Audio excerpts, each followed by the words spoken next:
Handa na ba kayo sa isang kapanapanabik na biyahe? Ngayong araw, dadalhin ko kayo sa isang natatanging paraiso na matatagpuan sa puso ng Laguna, ang Enchanted Bocal Falls ng Mayhay. Isa itong hidden gem na siguradong mapapawa kayo sa ganda ng tubig, preskong hangin at napagandang tanawin.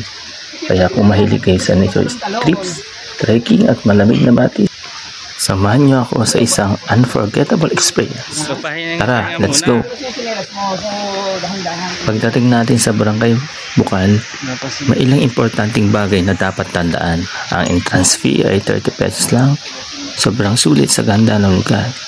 May required tour guide fee na 300 para sa 5 katao. Kaya kung grupo kayo, mas tipid.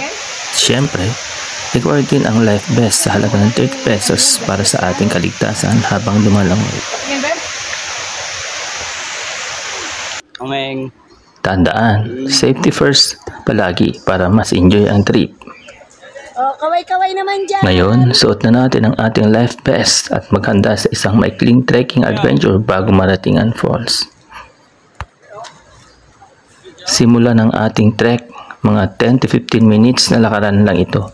Pero sobrang sulit dahil sa ganda ng paligid. Ang daan ay medyo maputik kapag umuulan. Kaya mas okay kung may dalang trekking sandals o sapatos na hindi madulas. Ramdam na ramdam ang fresh air at tunog ng kalikasan. Parang nature therapy lang.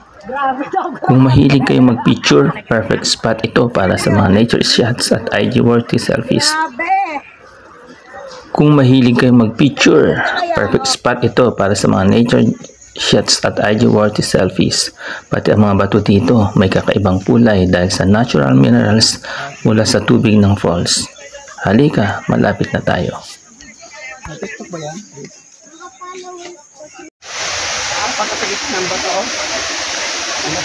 And here it is, ang napakagandang Bocal Falls. Ang tubig dito ay sobrang linaw at bughang at napakalamig. Parang inumin straight from nature. Tingnan nyo ang paligid, napapalibutan tayo ng verdeng puno at bato. Kaya talagang pakiramdam mo ay nasa enchanted paradise ka.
Dahil bawal ang overnight swimming, siguraduhin natin sulitin ang ating oras dito.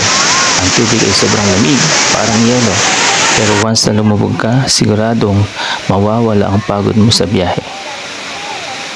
Tandaan, bawal mag-iwan ng basura. Kung ano ang dinala mo, iuwi mo rin para mapanatili ang kalinisan ng lugar.